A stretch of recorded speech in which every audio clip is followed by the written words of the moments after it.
Jai Radha Madhava Kunja Bihari Gopijana Vallabha Girivardhari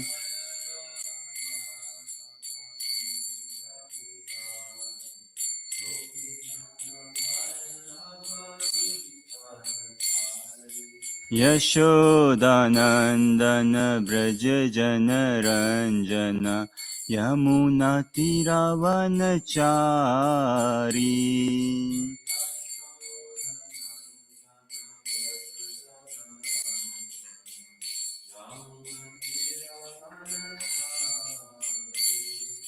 Jai Radha Madhava Kunja Bihari Gopijana Vallabha Girivardhari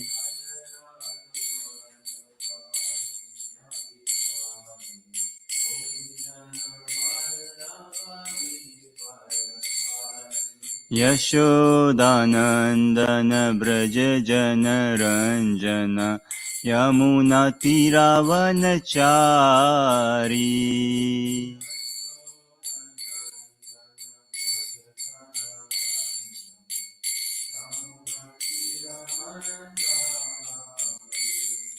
Jai Radha Madhava Kunja Bihari Gopijana Vallabha Girivardhari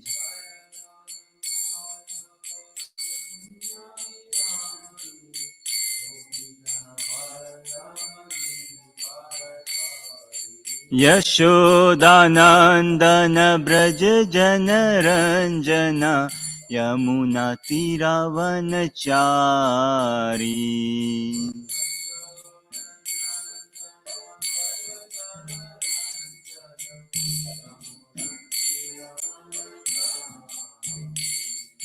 Jai Radha Madhava Kunja Bihari Gopijana Vallabha Girivardhari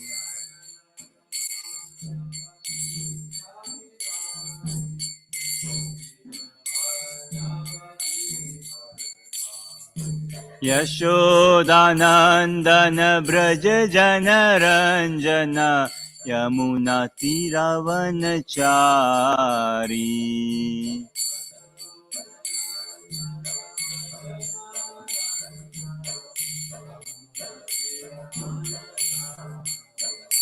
Hare Krishna Hare Krishna Krishna Krishna Hare Hare Hare Rama Hare Rama Rama Rama Hare Hare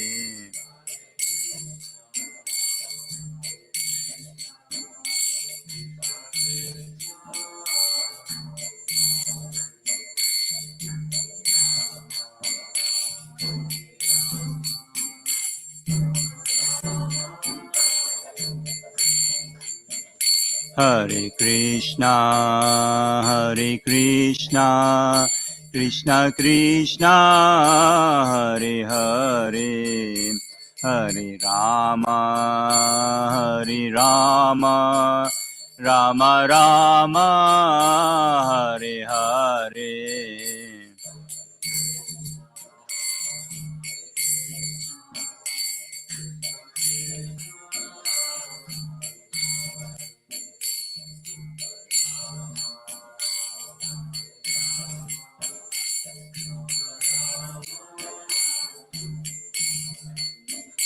Hare Krishna Hare Krishna Krishna Krishna Hare Hare Hare Rama Hare Rama Rama Rama Hare Hare Hare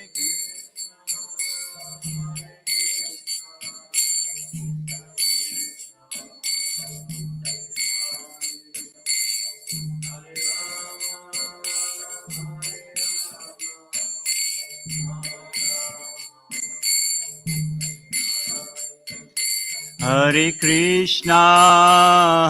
Krishna Krishna Krishna Hare Hare Hare Rama Hare Rama Rama Rama Hare Hare.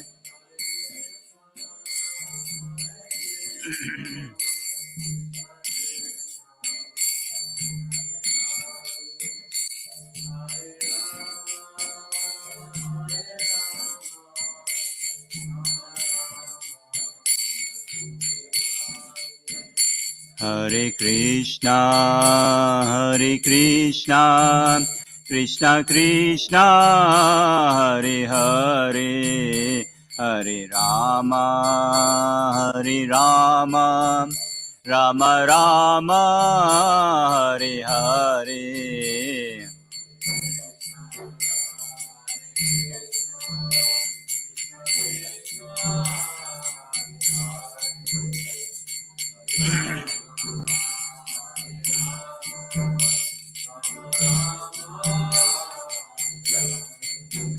Jaya Gauranitai, Gauranitai, Gauranitai, Jaya Gauranitai.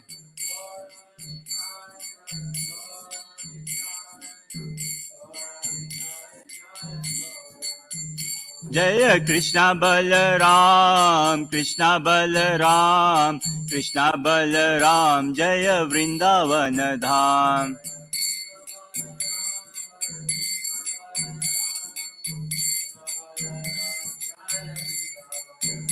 Jaya Radha Shama Sundar Radha Shama Sundar Radhe.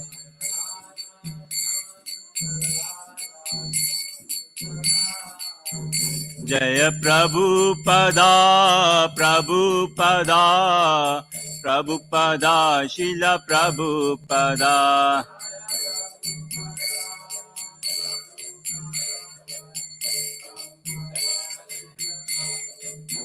Nittai Gaur Hari Bol, Hari Bol, Hari Bol, Nittai Gaur Hari Bol.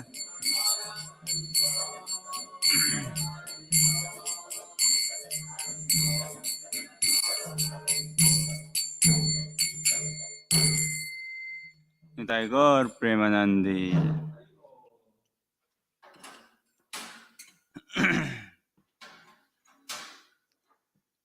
Om Namo Bhagavate Vasudevaya.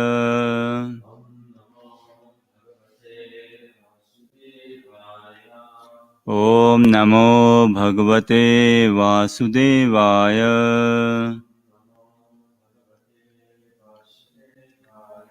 Om Namo Bhagavate Vasudevaya.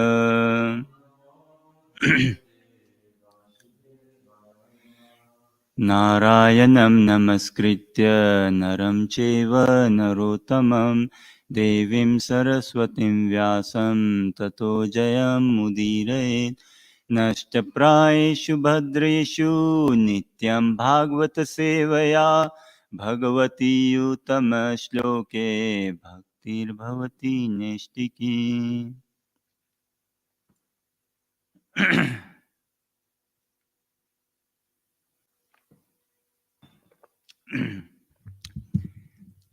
Thank you everyone for blessing us, I would say, in the study of Srimad Bhagavatam, and again specifically fourth canto and chapter 8 entitled Dhruva Maharaj Leaves Home for Forest. So we'll continue our study of Dhruva Maharaj's pastime, Dhruva Maharaj's expression of love for Krishna. And wonderful, this pastime is slowly opening up, say. So we'll see more. I believe we read till text 14. Text 15 onwards we'll see, but we'll try to kind of a bit recap or cover up to see where the pastime is standing at the moment and take it on from there. Maybe I can read the shloka and translation for text 15, and then with further more prayers we continue.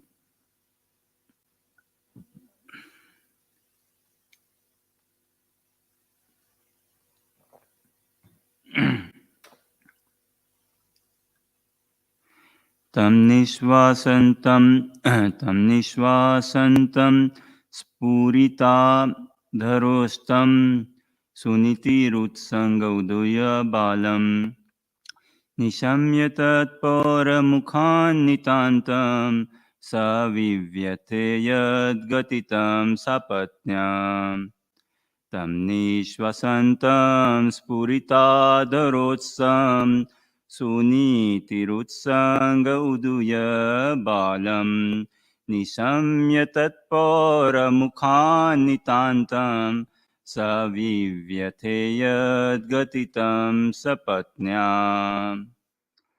Translation, this text 15. When Dhruva Maharaj reached his mother, his lips were trembling in anger, and he was crying very grievously. Queen Suniti immediately lifted her son onto her lap, while the palace residents who had heard all the harsh words of Suruchi related everything in detail. Thus, Suniti also became greatly aggrieved. वैराग्य विद्या निज भक्ति योगा शिक्षार्थमेक पुरुष पुराना श्री कृष्ण चैतन्य शरीर धारी कृपां बुद्धिर्यतमहं प्रपद्ये मूकं करोति वाचालं पंगुं लंघयते गिरिं यत्कृपातमहं वन्दे श्रीगुरुदीनतारणम् वाञ्छकल्पतरुभ्यश्च कृपा सिन्धुभ्यैव च पतितनां पावनेभ्यो वैष्णवेभ्यो नमो नमः। जय श्री कृष्ण चैतन्य प्रभु नित्यानंद श्री अद्वैत गदाधार शिवासादि गौर भक्त वृंद। हरे कृष्णा कृष्ण कृष्ण हरे हरे, हरे Ram Ram Ram Hare Hare. Hare Krishna, warm welcome everyone. Mm, So we see specifically again Dhruva Maharaja's pastime. So we'll continue seeing furthermore Dhruva Maharaja's pastime. Before we begin, who is our audience?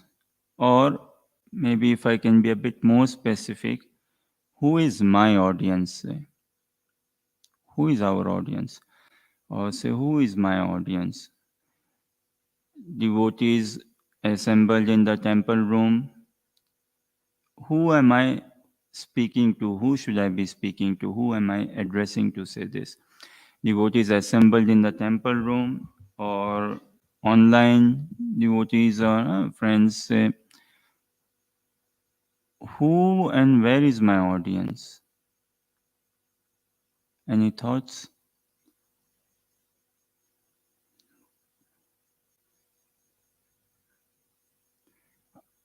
Tell you something. Who is my audience or where is the audience? I pray that I remain the audience. Audience is none if I can just be the audience, if I can be the first listener. If I can be the first listener of the teachings of Srimad Bhagavatam, of the message of Srimad Bhagavatam. If I can genuinely imbibe this in my life by the blessings of Vaishnavas, by the blessings of Guru Gaurang, that no one needs help, it is I who need help. No one needs any education, it is I who needs education. Or others may or may not need, but I am the first person who needs help. I'm the first who needs instruction, guidance, education in Krishna consciousness. So, no audience. I should never think that I'm actually speaking also. And never ever consider that, okay, I'm speaking to temple devotees, devotees assembled in the temple room, or friends, well-wishers, devotees online, offline, any other line, say, no. If I can always remember that I'm the learner, say, I should be the first listener. And I always remain a student, say, I always remain a listener. And should never think that I am speaking. There's one thing, okay, I am speaking and I know or I can answer questions, comments, clarifications. Another is Krishna using this mouth as a mouthpiece. Huh? Krishna using this mouth as a mouthpiece to pass on the message of Srimad Bhagavatam, and again for myself. Predominantly, mainly to begin with, for myself. So this is the prayer, the desire, the hope, the longing, the yearning that Krishna speak via me. Say, Guru Gaurang blesses us so we can be used as an instrument in the will of Krishna, in the desire of Krishna, and then we relish Srimad Bhagavatam in the proper spirit, in the proper mood, in the proper Krishna conscious spirit, in the proper Krishna conscious mood. Say, then we can go further, more deep. The way to go deep or high in Srimad Bhagavatam is by throughout acknowledging, admiring, appreciating, genuinely considering, seeking Vaishnava blessings. The blessings of Mahatpurush, the blessings of pure devotees, the blessings of those personalities who have found the taste in Srimad Bhagavatam, who are attached to the message of Srimad Bhagavatam, of those pure souls. Also tell you something. How should our reading be? How should our study of Srimad Bhagavatam be? How should our japa be? We should read, study Srimad Bhagavatam in the company of good, loving friends, with such sincerity, mood, heart, the deities, they walk up to us. They should. With this, at least this faith we should have, that we are studying to please the Lordships, for the pleasure of the Lordships, for the pleasure of Guru Parampara, for the pleasure of Srila Prabhupada, for the present pleasure of Guru and Gaurang. And just this desire, this mood, this attitude, when we study something, read something, suppose children are in another room and they are playing or doing something, and mother, father and other family members are in another room and they are planning a holiday huh? And now as planning, they are calling out the names of the children, that who to put in which room, what shoes to buy for whom, all these arrangements and different things, and talking about the children. What would happen naturally? Isn't it the children would want to listen? Oh, what are our parents planning for us? What are our parents saying about us? And mom, did I hear you were saying you will buy me this thing? Oh, mom, I heard you. So the children may come out of the room, right, and actually want to come in person to their parents.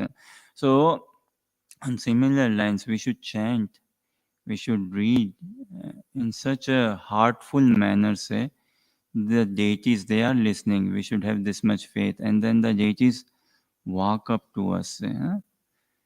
Japa is done in temple. Blessed are those who actually live a temple life, or blessed are those who have the opportunity, who have taken the opportunity to live in a temple, to live in a temple community. Such a rare blessing.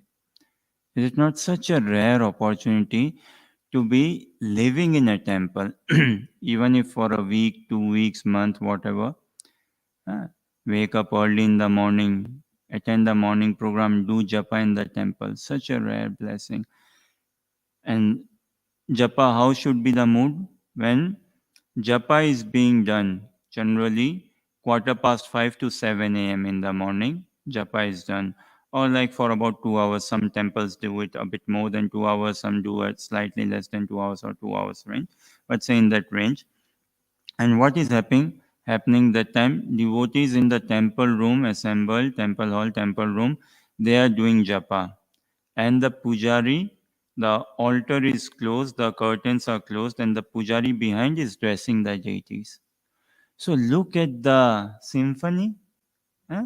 Look at the symphony. There's this rope, curtains are closed. On one side, devotees are assembled and chanting japa, doing japa. Another side, Pujari is dressing the deities. Now, this symphony should be there, isn't it? We should chant in a mood that we are uplifting the mood of the Pujari to dress the deities, and chant in a mood with a real yearning, a longing, a hankering.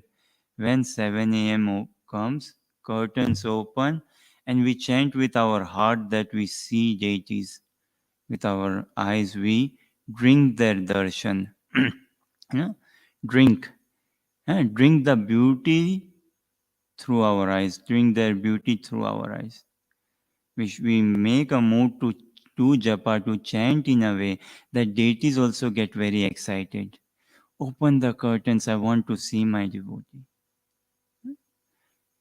We read Srimad Bhagavatam with this mood, desire, interest, that yes, we read and deities come forward with this desire. So we were trying to understand Srimad Bhagavatam and Dhruva Maharaj. Na? So where the pastime I believe is currently standing is King Uttanpad. He had two wives. Two wives are mentioned, could be more than two. Suruchi and Suniti. Suniti the elder wife, Suruchi the younger wife. And with Suniti, she had a son. He had a son named Dhruva, and with Suruchi, son named Uttama. Now the king was in the royal court. He was in the royal court and sat on his throne.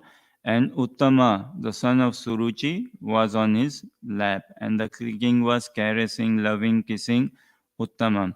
And king's wife, Suruchi, the young wife, she was also there in the court. And Dhruva Maharaj happens to enter the court, so the assembly. So maybe he knocks, maybe don't know. Let's say he knocks the door, and the servants open the door, seeing Dhruva Maharaj. Of course, they let him in. They know he's the son, he has the access and permission. And Dhruva Maharaj, as he sees high up the throne, father is sitting, and on the throne on his lap is brother Uttama sitting. And imagine Dhruva also walking up the stairs and going high up the throne to sit on his father's lap. And at that time, the father doesn't take Dhruva on his lap. Father possibly has a glance at his wife Suruchi sitting there, and Suruchi also looks back, a clear confirmation no. Father remains silent, and then Suruchi speaks, says to Dhruva, harsh words, na, cutting words. 5-year-old boy tells her that, do you know what are you doing? Are you in your full senses?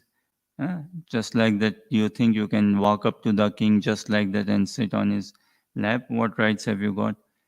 You know you are not born from my womb. If you want to sit on your father's lap, then you have to take birth from my womb, which means first you have to do austerities, worship Narayan. Then maybe next life maybe Narayan can bless you to take birth from my womb, and then we can see. For now, do not you're going beyond our limits. On those lines, the queen says to Dhruva. So this raises a question, does it not? I think it raises a question. Question being, is life fair or unfair? Dhruva or the residents in the courtyard, they can be checking and asking, right? What? Oh, is life fair or unfair? What wrong did this 5-year-old boy Dhruva do? What wrong did he do? He just wanted to sit on his father's lap, right? What wrong did he do? Why is life so? And see, not Dhruva. I'm not saying for Dhruva Maharaj. Dhruva Maharaj is an exalted personality. Is a pure devotee of Krishna, exalted personality. Is mentioned in Srimad Bhagavatam, even Uttanpad, son of Lord Brahmana. and plenary portions. Swambhuva Manu, sorry, son of Swambhuva Manu, whose grandfather is Lord Brahma. Such an exalted personality, Uttanpad, Master King. King is the representative of God. So such personalities, even Suniti, Suruchi. So I'm just trying to see things to help my vision and help my practice in Krishna consciousness, help myself understand in a few ways whether Krishna consciousness is genuine. Is it something a science? Is it something a real thing? And how can I appreciate more? How can I relish more? How can I take more in my heart Krishna consciousness?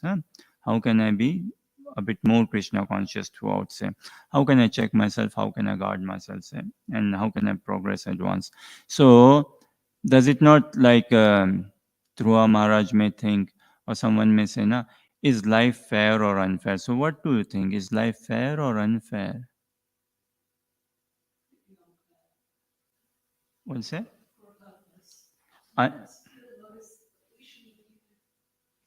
Did you say unfair? Life is unfair for a purpose.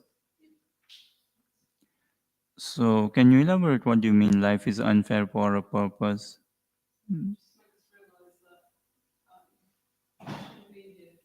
Okay. So, Gaurangi Devi says life is unfair with this purpose to make us realize that we shouldn't be actually here. Okay. Any other thoughts? Is life fair? Do we sometimes come upon this asking ourselves? Sometimes we had been maybe 5-year-old at one point in time, right? We were 5-year-old, 10-year-old, school, college, uni, and all. And do we ask ourselves, our parents, friends, or come across a situation wherein we have to ask ourselves, isn't life fair or isn't life unfair? Yes, Pip?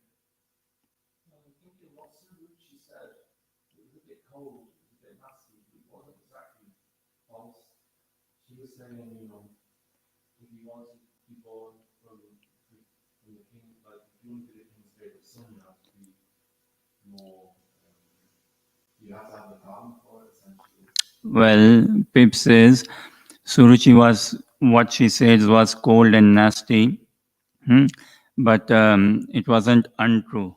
That in order to be in order to be able to sit on the king's lap, you have to have a certain kind of karma. Didn't he have the karma? Well, he was the son of the king, right?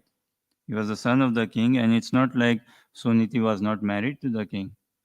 Bhagavatam doesn't say that she was the maid servant; she was the wife. What more do you want?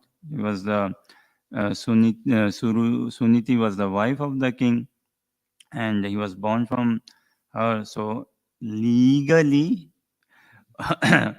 legally or legitimately, he had access. He had the right to be on the throne, to be sitting on the lap of his father.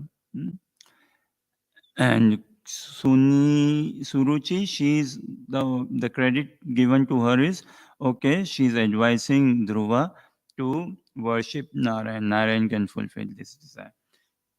Meaning to say, कर्तुम अकर्तुम अन्यथा कर्तुम समर्थ इति घटन अघटन पठियासी योग maya na Krishna's internal energy. She can easily arrange things which are easy to be done.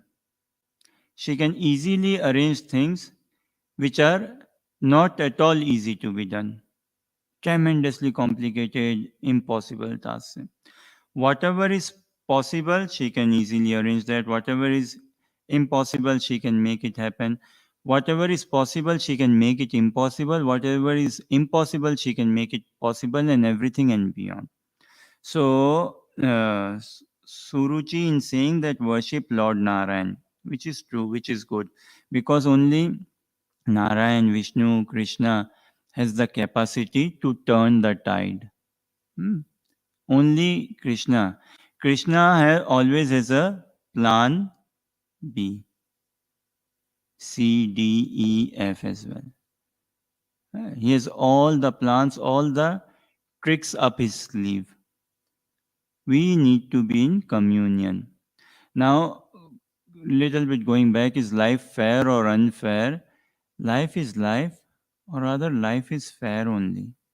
Krishna is fair, law of karma is fair, And especially to us practicing devotees, we get a token reaction only, or we are very blessed. Consciousness is not proper, so we see as fair or unfair sort of thing, that okay, it's unfair or it's fair. Life is life, and it's all fair only. Hmm? It's all fair. And this that attaining the spiritual kingdom, na, pure devotees in the pure consciousness, they are after seva, after the service. Of course they hanker for the spiritual world, of course they hanker. But while living in this world, we have to first experience the spiritual world while living in this world. While living in this body, I have to first experience a pure, proper Krishna consciousness. Until and unless I prepare myself for that shift, that change in my consciousness, it's not just by dying one becomes a saint. No. Yeah? So that transformation of heart, that change of heart has to all come about. And yeah, if I remember, thank you for reminding actually. Isn't it? Previously, when we left, we were discussing this. What? Two questions. If Dhruva Maharaj comes in your dream, I'm guessing, I'm hoping he came in some of our dreams in the past day when we read Srimad Bhagavatam. So if Dhruva Maharaj came in our dream or comes in our dream, say tonight, and the Katha, the pastime is standing here, Dhruva Maharaj being insulted, say, what advice would we offer to him? Any thoughts?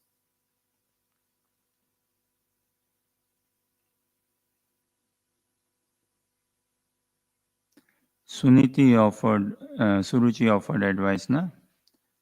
Very good advice. See, easy we can say what? Or chant Hare Krishna and be happy, Dhruva. Chant Hare Krishna and be happy. We'll see the journey of Dhruva Maharaj, and furthermore, another thing, na, what?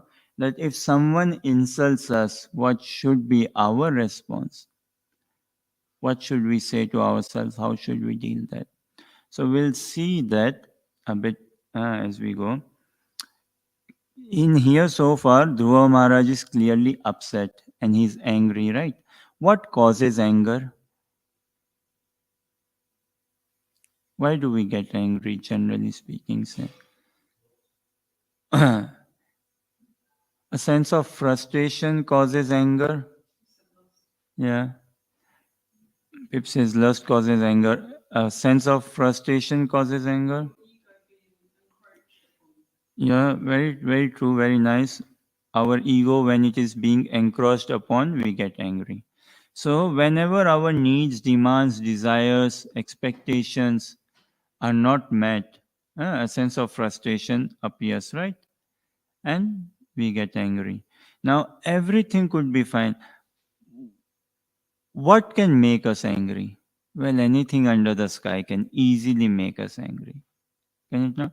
Any question could be, what does not make me angry? Very few things which perhaps does not make me angry. Very few, very few. Well, what can make me angry? Anything under the sky can make me angry. Yeah. Suppose coming to the morning program and on time and everything, but if a devotee said something like, Prabhu, can you did not put the mat, can get angry, right? Well, anything can make me angry, like no. I mean, take this. Suppose some devotee asks me, oh, can you lead Tulsi Aarti prayer? And suddenly he sees another devotee and tells, okay, no, we can ask maybe this Prabhu to lead Tulsi Aarti prayer. Does it make me angry? Huh? I mean, what can make us angry? Practically anything under the sky can easily make me angry. Easily. Question is, what does not say make me angry? Na? And this transition has to be made, that how do we not get angry? Anger, Krishna says, na, ध्यायतो विषयान् पुंसः संगस्तेषु पजायते संगात् संजायते कामः कामात् क्रोध विजायते. This is what Pip was mentioning, right? That anger comes from lust. Lust meaning intense hankering, some desire, intense desire, any desire, hankering or something. Oh, turn this phone. Oh, sorry, I shouldn't get angry. At least on camera, I shouldn't get angry, right?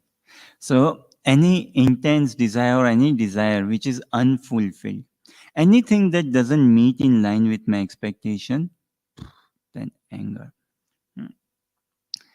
And the way to not get angry, there's only one way: align my desires, expectations with the will of Krishna.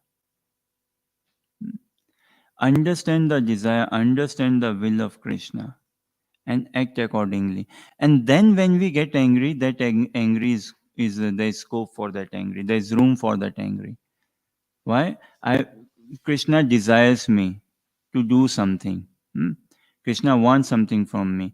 And if I'm not able to do that, then yes, I can be angry and angry upon myself or even angry upon someone else, but at heart I should never bear animosity.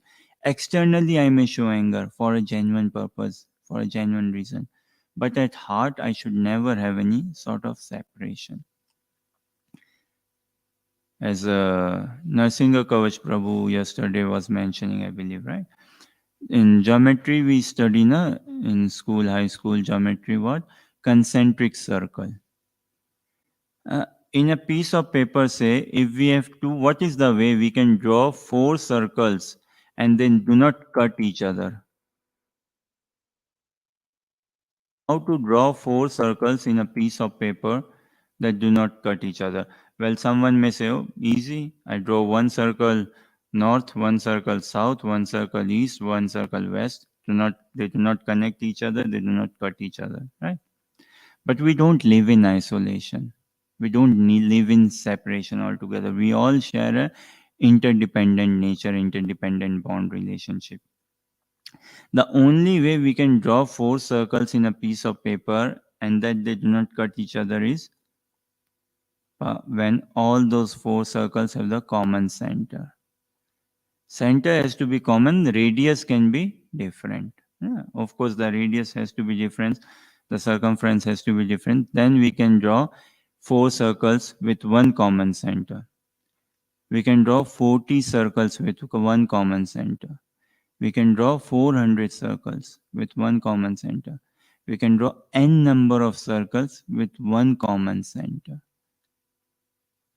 Now, this is not for Dhruva to realize the center of his life.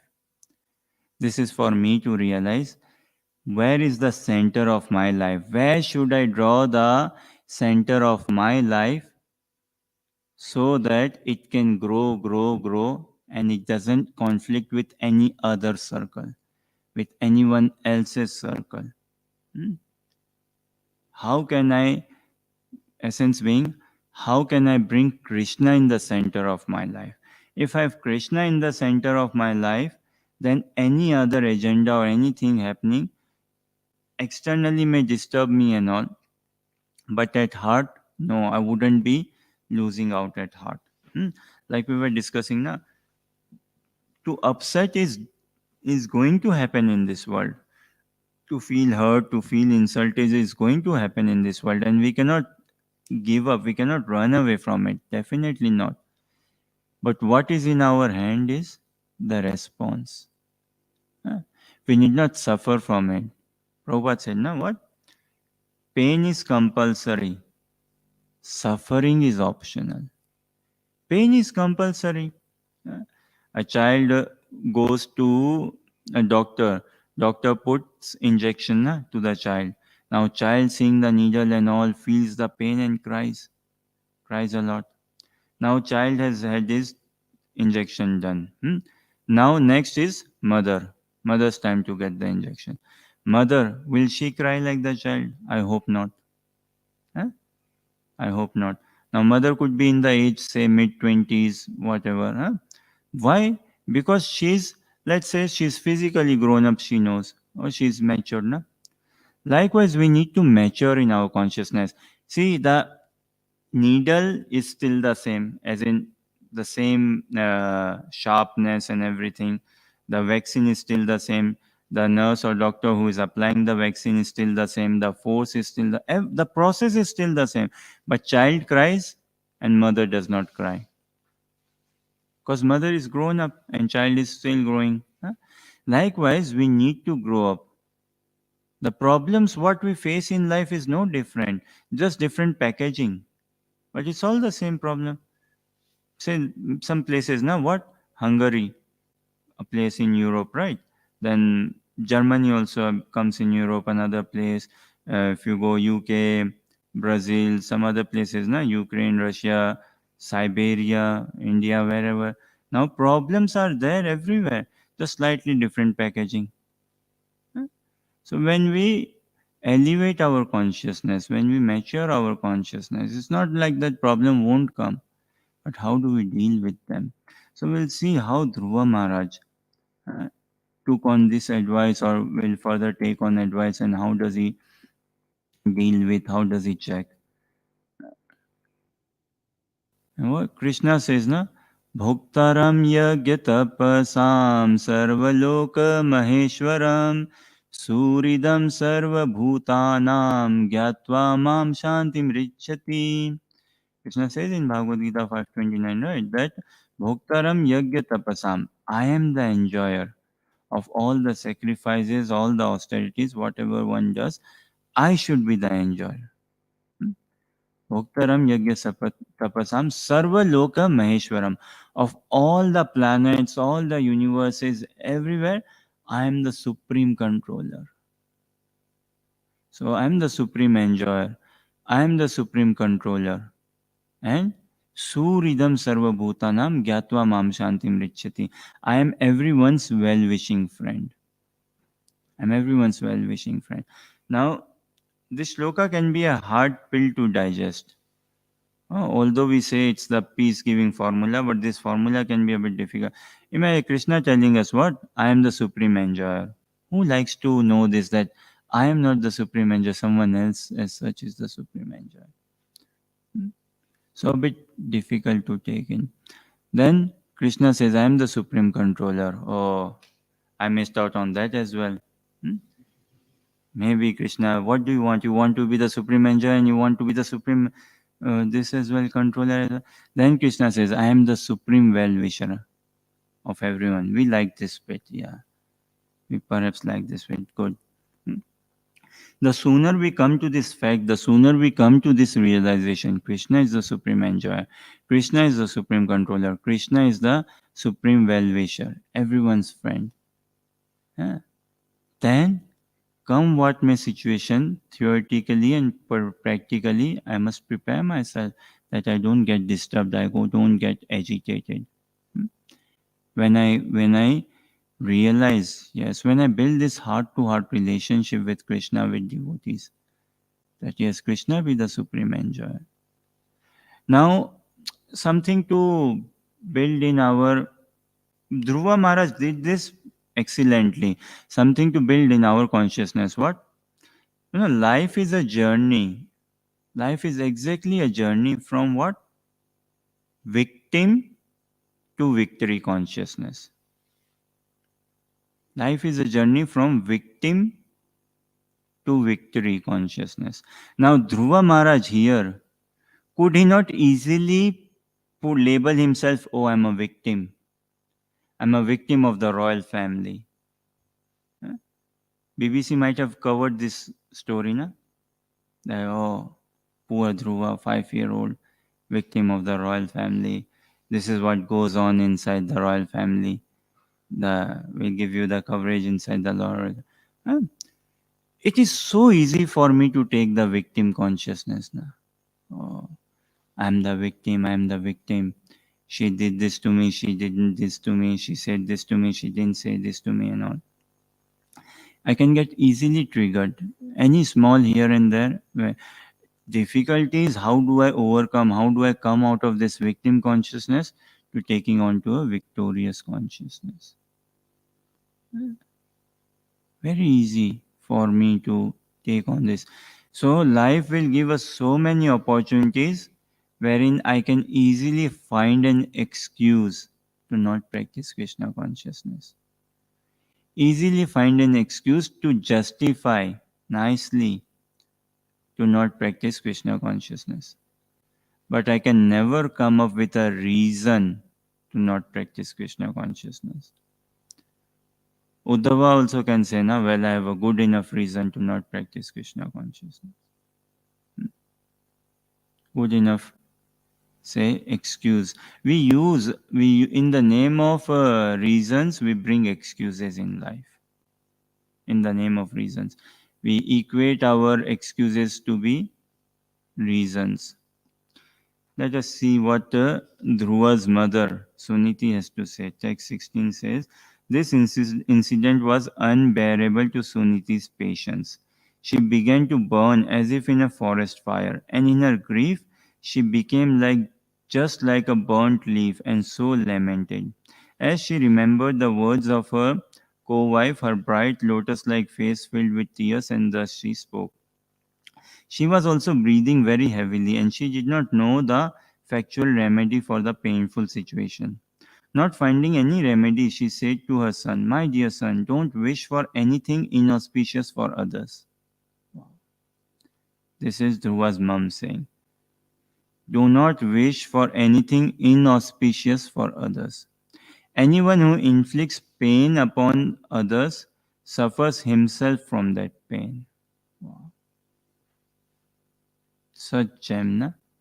Anyone who inflicts pain upon others suffers himself from that pain. Further on, my dear boy, whatever has been spoken by Suruchi is so, because the king your father does not consider me his wife or even his maid servant. He feels ashamed to accept me. Therefore, it is a fact that you have taken birth from the womb of an unfortunate woman, and by being fed from her breast, you have grown up. My dear boy, whatever has been spoken by Suruchi, your stepmother, although very harsh to hear, is factual. This is the humility. This is the humility Suniti is bringing, coming on, or this is her situation and position she is finding herself in. Therefore, if you desire at all to sit on the throne, same throne as your stepbrother Uttama, then give up your envious attitude and immediately try to execute the instructions of your stepmother. Without further delay, you must engage yourself in worshipping the lotus feet of the Supreme Personality of Godhead. The Supreme Personality of Godhead is so great that simply by worshipping his lotus feet, your great grandfather, Lord Brahma, acquired the necessary qualifications to create this universe. Although he is unborn and is the chief of all living creatures, he is situated in that exalted post because of the mercy of the Supreme Personality of Godhead, whom even great yogis worship by controlling the mind and regulating the life air prana. So, Suniti, she got informed of all the situation, the real life situation in real time, and this is what she is saying to Dhruva Maharaj. That follow the instructions, what Suruchi said. Now, look, this is where a huge difference lies between what some motivational speaker and the message in Srimad Bhagavatam. What is the difference? What do you say is the real difference between a motivational speaker and a devotee? There are many motivational speakers na? On YouTube and other places and all. So much great talk givers, TED Talk and other things. Na? Such great. So what is the difference? Well, they are also sharing their message, a message or what they are convinced of or realization and all. And a devotee also speaks. A motivational speaker can also say what? You have to give up this victim thought. Become a victorious. Stop feeding yourself that you are a victim. You are a victorious. I will teach you how to win friends and influence people. There's a nice book, How to Win Friends and Influence People. Motivational people can also tell, na, Dhruva. Yes, Dhruva. You have to work now, Dhruva. Don't, this insult is good. Take this insult as a punch and come out of it. Furthermore, they can say, what? Motivation speaker, you have to be in it to win it. You have to be in it. Until and unless you lose yourself, you can never find yourself.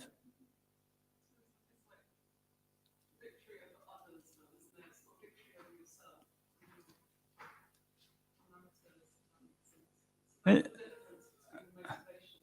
motivational speakers will also say what? That don't compete with others. Your competition is with yourself. You are your inspiration. No one can inspire you. You yourself have to be your inspiration. If you cannot see yourself as a role model, how can you go ahead? Don't think that I will come and help you. No, don't expect. I'm just a coach. I'm a mental guide, a speaker. You have to do the work yourself. I'm not going to help you. Don't expect any help from me. You can help me by paying 500 pounds an hour, but don't expect any help from me. So something on those lines. No, I'm sure they speak great. They speak gem valuable. But what is the difference between a motivational speaker and a devotee? Yes, Pep. Would you say a motivational speaker is teaching us to glorify ourselves? But may not be now. Even motivational speakers, I think they have stepped up. I think uh, they may not teach us that you have to glorify yourself and all. Maybe they say like, do not think yourself low. And that doesn't mean that think others low. No. You don't have to worry about others, worry about yourself and all. And glorify, you don't have to really be overconfident as well. If you are not good at golf, admit you are not good at golf. You don't have to, you cannot be good at everything. So don't take this extra pressure on yourself that I'm good. You don't have to be good at golf. You can still attend business meetings and things and all and tell that, well, I cannot play snooker nicely. And just be confident and look, by your admitting this, the other person will find, wow, he's so confident that he can say to us in a group that I don't know how to play snooker nicely or I cannot play golf nicely. That doesn't diminish you. You are who you are. Okay. So what is the difference between motivational speaker and a devotee?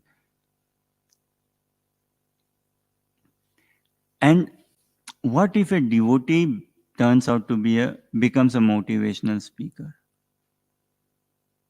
That is something a bit separate. We'll come to that maybe in a moment. If I may say, the foundational, the basic, the real difference between motivational speaker and a devotee is, the real difference between a motivational speaker and a devotee is the Aadhar, the Mool, the value of life, the foundation of life. For a devotee, the foundation of life is Krishna. The origin of life is Krishna. Life belongs to Krishna. A devotee, he will always speak in relationship with Krishna, that we have an eternal bond and identity with Krishna. That being the foundation. A motivational, devotee begins from where? You are not this body, you are a spirit soul. That is the beginning.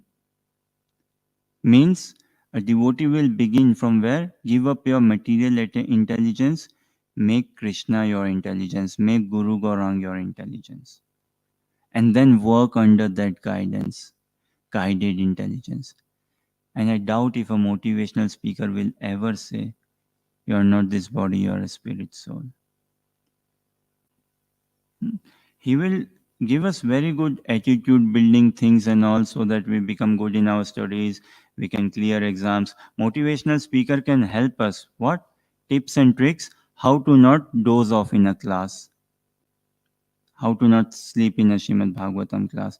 He can possibly give us some tips and tricks on those lines. But this, how to bring out that love for Krishna, no. So, um, I don't know why I brought this difference between, but a motivational speaker. See, in our lives, now we may come across many situations wherein we may want to seek help, na, like Dhruva, what to do, what not to do, or a third opinion or some opinion, and this has come about. Now, who should we listen to? A motivational speaker or a devotee? Eh, motivational speaker may be a very good speaker, but what good it is, as Bible says, now what you lose your soul, but you what profit a man gets who loses his soul but gains the world?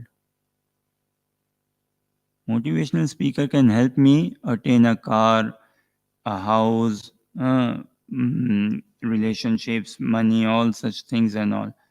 But can he provide me Krishna? No. And a devotee, he can provide me Krishna. May not be able to give me a good car, a house, things and all, but a devotee can home deliver us Krishna. Pure devotee can actually. That is the real difference.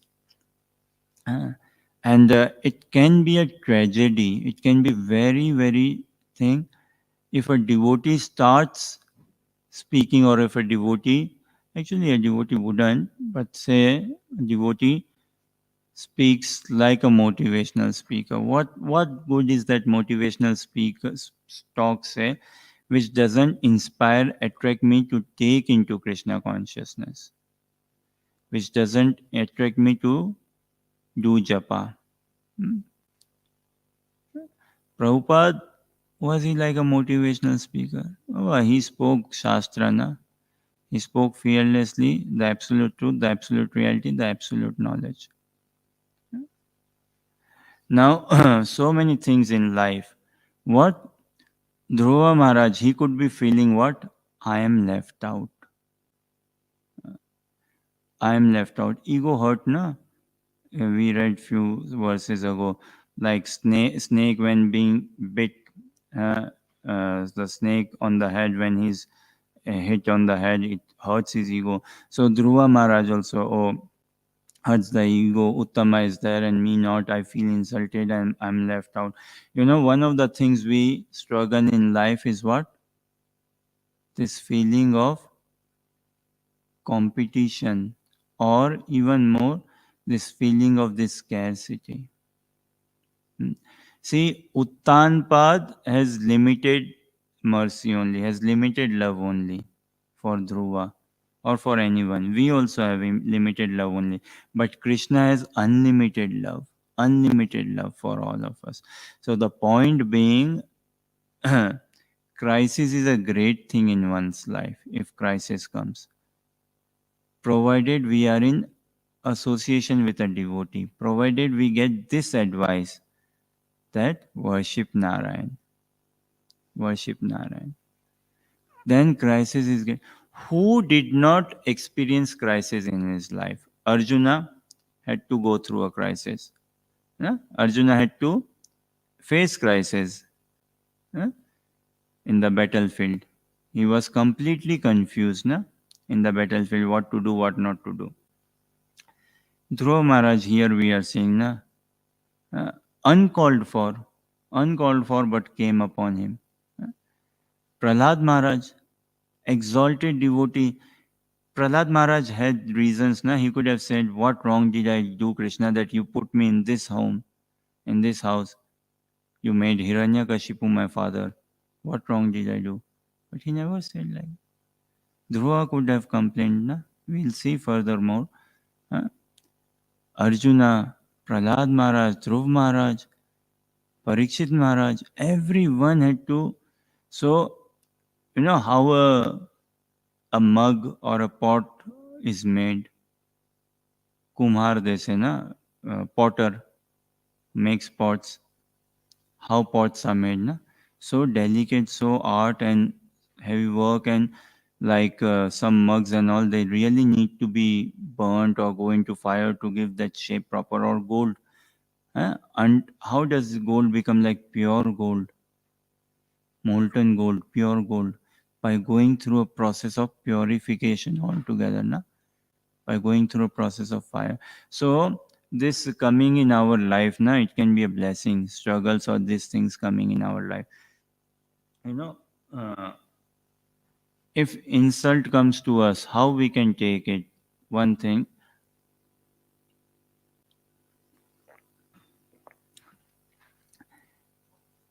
there's this saying in English, right? The trees with most fruits, help me complete those who know. The trees with most fruits, that is there. The trees with most fruits gets the most stones. Stones. So a tree has got lots of fruits hanging in it. So many stones will be thrown in that tree only to get the fruits from that tree. That yes, we take the fruits, we eat, we relish the fruits. A tree which does not have fruits, who will stone that tree? There's no fruits, what to stone or to pull the fruits in. So whenever we face such situation, na, we can encourage ourselves. This is Mahaprabhu's direct mercy for me. This is Mahaprabhu's arrangement for me to become humble. Now I can appreciate, or I can be, if I can be humble for that 2 minutes, if I can be humble, Mahaprabhu will be so pleased. Mahaprabhu will appreciate so much. Krishna will appreciate so much. And this 2 minutes is given an opportunity, direct opportunity by Krishna to me to become fully Krishna conscious. That I can be Krishna. I can take this. Motivational speaker won't say. Motivational speaker might say what? The tree with the most fruits gets the most stones. So you have the caliber. You have the potential. Huh? Don't block yourself. Keep on moving. You can do it. Blah de blah de blah. Don't hold back. Don't raise. But us, for us, yes, this is Krishna's arrangement. This is Krishna's direct arrangement to help me in a way that I can come closer to him. So Suniti informed her son, your grandfather Swayambhuva Manu executed great sacrifices with distribution of charity, and thereby with unflinching faith and devotion he worshipped and satisfied the Supreme Personality of Godhead. By acting in that way, he achieved the greatest success in material happiness and afterwards achieved liberation, which is impossible to obtain by worshipping the demigods. So here also we will, as we are saying, Suniti, he is giving the same advice that yes, follow what Suruchi told you. Worship, worship Krishna, worship Narayan. Only Narayan can help you out. Amazing, Rook. In society, we take a lot of pride, na? Oh, let me know if you need any help. I can help. I can help. I can help. Sort of thing. But here, both the mothers are saying only Krishna can help. Only Krishna can help. Draupadi in Mahabharat, when she was being disrobed, na, in that assembly. So what? She was Dusashan when he was holding her hair and uh, disrobing, say.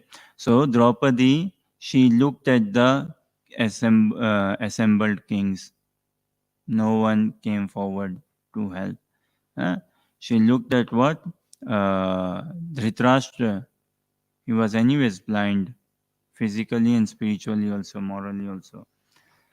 She looked at Bhishma Pitama. No. Dronacharya. No. exalted personalities, kings, military leaders, uh, exalted personalities all put their heads down. uh, and then she looked at the Pandavas, her husbands. No, couldn't. Then she left with one call out to Krishna, uh, took ultimate shelter of Krishna. And in our life also, na, with such situations, moments will come. And these are the moments we should cash in. We should jump in these moments to how to really please Krishna. Otherwise, imagine ever went into a school, college, uni where there is no examination. Does it happen? Is there any school, college, uni wherein year one, okay, promoted to year two, no test? No test, no examination, none whatsoever. Open book, closed book, no. Year two, three, huh? No examination. So if we cannot pass out of a school without giving, and if we have to pass out of a school, and in order to pass out we have to give some examination, what do you think? If we have to pass out of this material world, will there not be any examination? Some examination has to be given, na? And this is for our benefit. So now Dhruva, he is having to go through an examination. And via Dhruva Maharaja's blessings or directly via spiritual master's blessing, a sadhaka can make it all the way through in this life itself, in this very life itself. Blessed are those upon whom this comes, na? Examination. Uh, Arjuna, problems came to him. Krishna only sent, say, or sanctioned to glorify Arjuna, to glorify the bhakti of Arjuna, to glorify the bhakti of Gajendra, elephant. We see in 8th canto of Srimad Bhagavatam, to glorify Prahlad Maharaj. And it's not like Krishna was not there with Arjuna or Prahlad Maharaj or is not with us. Krishna was with Duryodhana as well. Krishna, do you think he is not in the heart of Suruchi, the stepmother? He is in the heart of Suruchi as well. He is in the heart of Uttan. Krishna is with everyone. Krishna is with everyone. He is on everyone's side. Now look, may sound na, how can someone be on everyone's side? Krishna, only Krishna can be on everyone's side. Hmm. Only Krishna is with everyone, helping everyone, purifying everyone. Question comes, are we on Krishna's side or not? Are we on Krishna's side or not? Okay, maybe I'll take a pause. Any questions, comments, clarifications, or any reflections?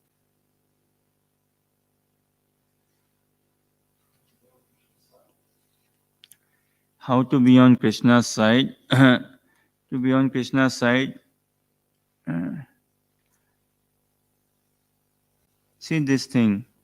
How to get admission into a university? If I want to go in and study in some uni, Oxford, Cambridge, or some uni, say, generally what happens? Students, I don't know whatever the year thing is called, but they go na before going into the uni, they go 3 4 unis, and in the form they select which uni they want to study, and they go in that particular university. Open day happens, right? 1 or 2 uni, you go with parents, take them, and they see the uni, the teachers give them a talk, a brochure, some introduction and some things and all, and they are told a bit more, and then they study and accordingly get into the uni, say they get the grades, something on those lines. How to be on Krishna's side? So when we study Srimad Bhagavad Gita, when we take into the process of Krishna consciousness, and most importantly, when we take into the side of a pure devotee of Krishna, then we can be on Krishna's side, or rather only then we can be on Krishna's side. So yeah, it is a thing. What? That human life is meant to inquire into God. Human life is to meant into inquire into the higher realities of life, higher questions of life. But devotee life is meant to search into a pure devotee of Lord. Is meant to search for a pure devotee of the Lord. Devotee life is to please the pure devotee of the Lord. That is devotee life. Does this?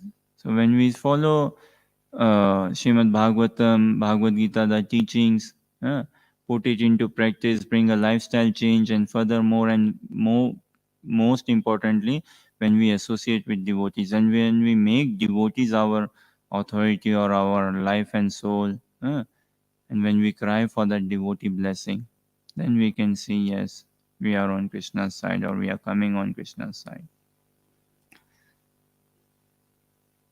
So here further more verses, Suniti, she is encouraging her son to take on the shelter of Lord Narayan. So we'll leave here. Yeah, let us park it here.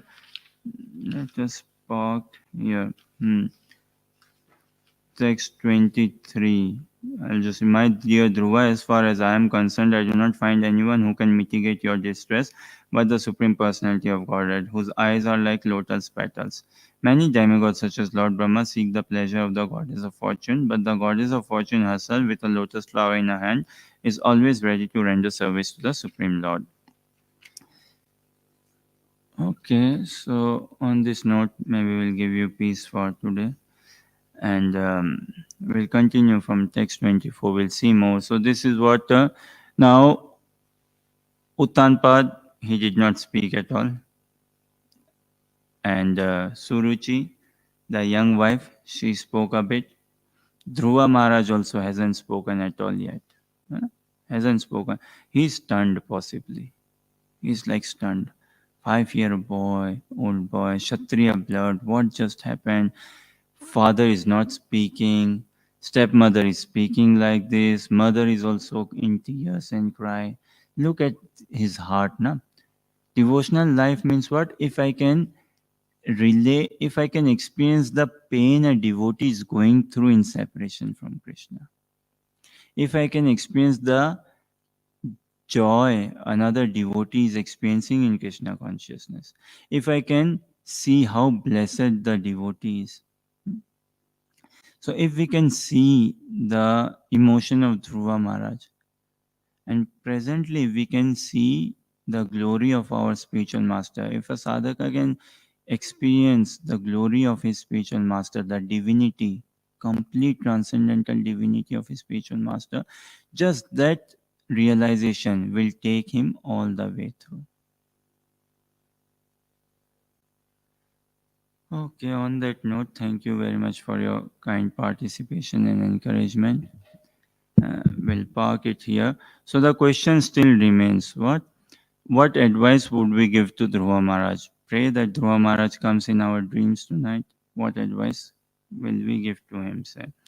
Or what advice would we give to ourselves or to someone? Na? And what if someone insults us? What should be our response? We'll try to check this another time. And is life fair or unfair? And we'll see more competition and other things. Now, Uttanpad did not speak again. Suruchi, the young stepmother, has spoken. Mother Suniti has spoken. And Dhruva hasn't spoken. Dhruva will speak soon. Dhruva will speak. So then when we hear everyone's side of the story and everything, looks such great now. We get to see everyone's side of the story and perspective, and we can bring it the picture. Krishna is so much helping us that maybe Dhruva could have done something like this and all. How we can elevate in our consciousness all together. ग्रंथराज Shrimad Bhagavatam Mahapuran की, श्रील प्रभुपाद की, निताय गौर प्रेमानंदी।